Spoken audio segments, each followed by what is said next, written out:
क्या दबाव बना सकते हैं कांग्रेस पार्टी पर, महागठबंधन पर कि वो अपना प्रत्याशी बदले? और बदल का जो पहले विचार हो रहा था हमारी धर्मपत्नी इंदु राय या कोई और भी योग्य प्रतिनिधि उनके दिमाग में हो तो उसको सामने लाए।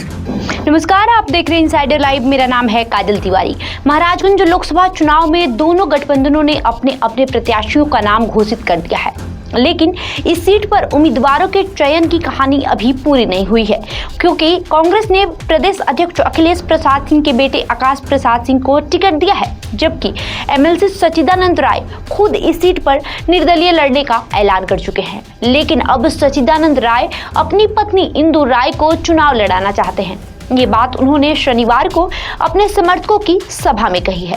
दरअसल भाजपा छोड़ने के बाद निर्दलीय एमएलसी का चुनाव जीते सच्चिदानंद राय शुरू से ही महाराजगंज से चुनाव लड़ने के इच्छुक रहे हैं, लेकिन भाजपा ने उन्हें टिकट नहीं दिया।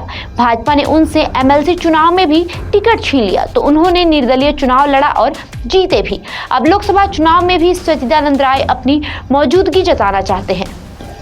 शनिवार को हुई बैठक में सच्चिदानंद राय ने अपने समर्थकों से कहा कि महाराजगंज लोकसभा के लिए हमें प्रत्याशी का चयन करना है। इसमें एक विकल्प मौजूदा सांसद है, दूसरा विकल्प कांग्रेस उम्मीदवार आकाश प्रसाद सिंह है। अगर दोनों विकल्प ठीक नहीं है तो मैं निर्दलीय चुनाव लड़ सकता हूं, या फिर ऐसा हो सकता है कि कांग्रेस नेतृत्व से आग्रह किया जाए कि कांग्रेस महाराजगंज में अपना उम्मीदवार बदले और मेरी पत्नी इंदु राय को लड़ाए। 3 मुद्दे इन्होंने रखे आपके सामने।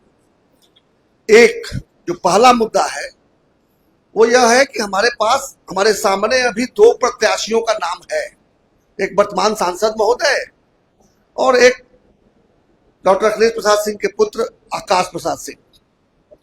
आप लोगों को यदि लगता हो कि नहीं दोनों में से किसी एक को जिता देना चाहिए और हमारा अच्छा प्रतिनिधि होगा, तो आप उसके पक्ष में बात कह सकते हैं। दूसरा, अगर लगता है कि नहीं इन दोनों में से कोई स्वीकार्य नहीं है और एक विकल्प चाहिए और उस विकल्प के लिए आप मुझे अधिकृत करते हैं, तो कोई उपाय दूसरा तो है नहीं, निर्दलीय लड़ना पड़ेगा। तो निर्दलीय लड़ना आसान तो होता नहीं है, खास करके एमपी का चुनाव। तो वैसी स्थिति में आप भाइयों को कितना विश्वास है कि निर्दलीय नामांकन करके मैं जीत सकता हूं? ओके, एक बात बहुत महत्वपूर्ण है। आप लोग जानते हैं कि मैं राजनीति में कुछ बनने के लिए नहीं आया, वो तो आप लोगों ने बना ही दिया। अभी 4 साल मेरा कार्यकाल बचा भी हुआ है, इसलिए वो कोई विषय नहीं है। लेकिन अगर एक विकल्प देने की बात आती है तो 2 बार आप लोगों ने मुझे अवसर दिया और मैंने विकल्प दिया। एक मैं स्वयं 2022 में और दूसरा 2023 में आफाक अहमद साहब, और आप लोगों ने तीसरे विकल्प को चुना जो 2 महागठबंधन और एनडीए के जो प्रत्याशी थे उनको आप लोगों ने समर्थन न देकर तो दोनों बार आपने अपने प्रत्याशी को जिताने का काम किया।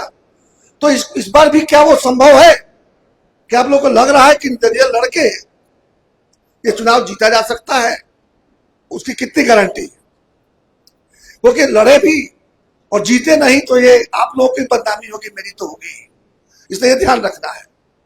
और तीसरा ये हो सकता है, अगर आप पहले प्रश्न में कि दोनों में से कोई पसंद नहीं है और निर्दलीय के बारे में भी आप अगर सहमत नहीं है, तो हम लोग क्या दबाव बना सकते हैं कांग्रेस पार्टी पर, महागठबंधन पर कि वो अपना प्रत्याशी बदले? और बदल का जो पहले विचार हो रहा था हमारी धर्मपत्नी इंदु राय या कोई और भी योग्य प्रतिनिधि उनके दिमाग में हो तो उसको सामने लाए। ये तब जब अगर पहला प्रश्न का उत्तर आपका ना है कि दोनों में से कोई पसंद नहीं, तब ये दूसरे तीसरे की बात होगी। बहरहाल आपका इस खबर को लेकर क्या राय है हमें कमेंट करके जरूर बताएं। साथ ही साथ इस वीडियो को लाइक करें, शेयर करें, हमारे YouTube चैनल को सब्सक्राइब करें। धन्यवाद।